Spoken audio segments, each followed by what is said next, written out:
In this lesson, Chapter 9.1, we're going to take a look at the structure of a skeletal muscle. By the end of this lesson, you'll be able to describe the structure of a skeletal muscle and name the major parts of a skeletal muscle fiber and describe the functions of each. This chapter focuses mostly on skeletal muscles which attach to bones and to the skin of the face and are under conscious control. A skeletal muscle is an organ of the muscular system. It is composed primarily of skeletal muscle tissue, nervous tissue, blood, and other connective tissues. Connective tissue coverings. Layers of connective tissue enclose and separate all parts of a skeletal muscle.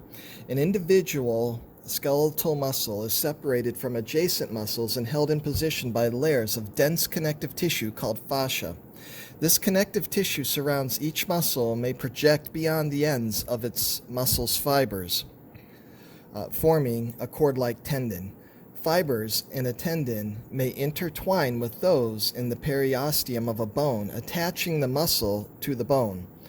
Or the connective tissues associated with the muscle form broad fibrous sheets called aponeuroses, which may attach to bone, to skin, or to the connective tissue of adjacent muscles.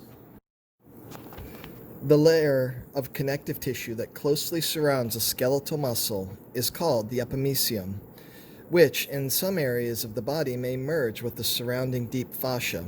Another layer of connective tissue called the paramysium extends inward from the epimysium and separates the muscle tissue into small sections. These sections contain bundles of skeletal muscle fibers called fasciculi or fascicles. Each muscle fiber within a fascicle lies within a layer of connective tissue in the form of a thin covering called an endomysium. This organization allows the parts to move somewhat independently. Many blood vessels and nerves pass through these layers.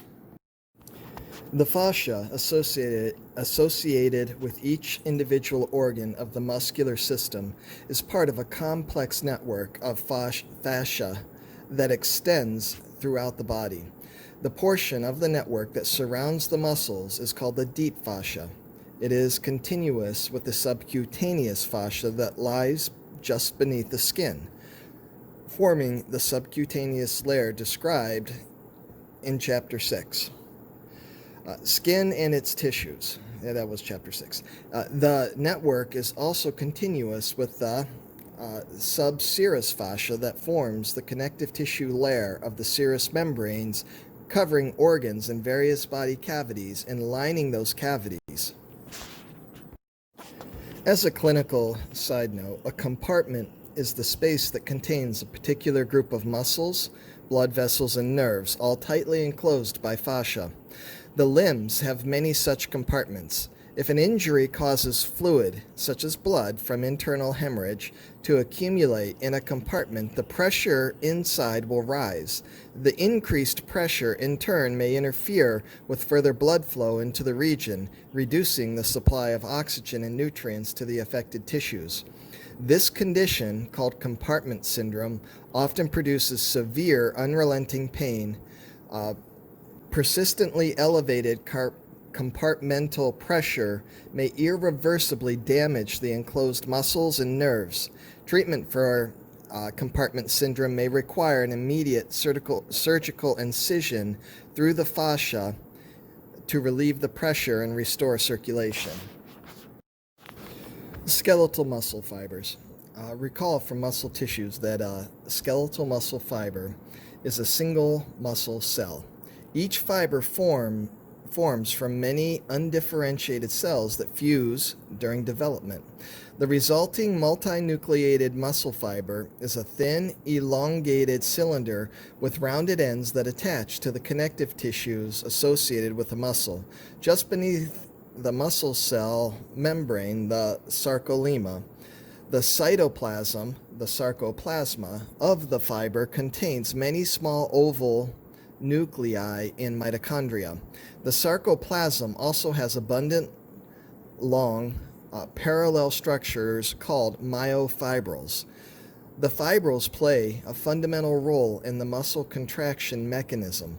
They consist of two types of protein filaments. You have the thick filaments composed of the protein myosin and thin filaments composed primarily of the protein actin. There are two other filaments, and they are troponin and tropomyosin, but we'll discuss those later. The organization of these filaments produces the alternating light and dark striations characteristic of skeletal muscle and cardiac muscle fibers. The striations result from a repeating pattern of units called sarcomeres within each muscle fiber. The myofibrils are essentially sarcomeres joined to end. Yeah, that's what they're joined end to end. Muscle fibers and, in a way, muscles themselves may be thought of as collections of sarcomeres. The striation pattern of skeletal muscle has two main parts. The first, the I bands, the light bands, are composed of thin actin filaments held by direct attachment to structures called Z lines, which appear in the center of the I bands. The second part of the striation pattern consists of the A bands, the dark bands, which are composed of thick myosin filaments overlapping thin actin filaments. The striation pattern of skeletal muscle has two main parts. The first, the I bands, the light bands, are composed of thin actin filaments held by direct attachment to structures called Z lines, which appear in the center of the I bands. The second part of the striation pattern consists of the A bands, the dark bands, which are composed of thick myosin filaments overlapping thin actin filaments. Thick filaments are composed of many molecules of myosin. Each myosin molecule consists of two twisted protein strands with globular parts called heads that project outward along their lengths. Thin filaments consist of double strands of actin twisted into a helix. Actin molecules are globular, and each has a binding site to which the heads of a myosin molecule can attach. Two other types of protein, troponin and tropomyosin, associate with the actin filaments. Troponin molecules have three protein subunits and are attached to actin. Tropomyosin molecules are rod-shaped and occupy the longitudinal grooves of the actin helix. Each tropomyosin is held in place by a troponin molecule, forming a troponin-tropomyosin complex. Within the sarcoplasm of a muscle fiber is a network of membranous channels that surrounds each myofibril and runs parallel to it. These channels form the sarcoplasmic reticulum, which corresponds to the endoplasmic reticulum of other cells.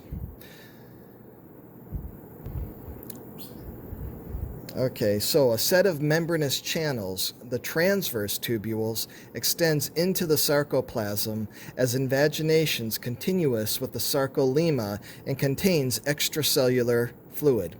Each transverse tubule lies between two enlarged portions of the sarcoplasmic reticulum called a cisternae.